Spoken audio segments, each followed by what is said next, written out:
कुछ देर सोचने के बाद राजकुमारी ने फैसला किया कि वो अपनी खूबसूरती को कुर्बान करेगी। इसने कहा, मेरी खूबसूरती ज़ाहिरी है, मगर मेरा दिल और मेरी अक्ल हमेशा मेरे साथ रहेगी।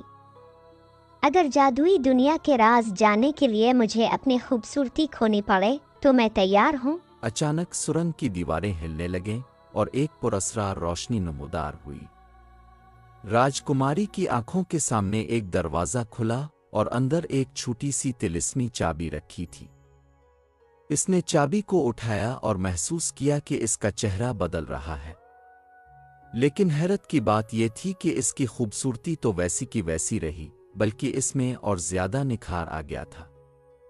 पुरस्कार आवाज दोबारा गूंजी, तुमने अपनी खूबसूरती कुर्बान करने का अज़्म जाहिर किया, मगर सच्ची खूबसूरती दिल की नरमी और कुर्बानी में होती है, और इसी वजह से तुम्हें अपनी खूबसूरती बरकरार रखने की इजाज़त है।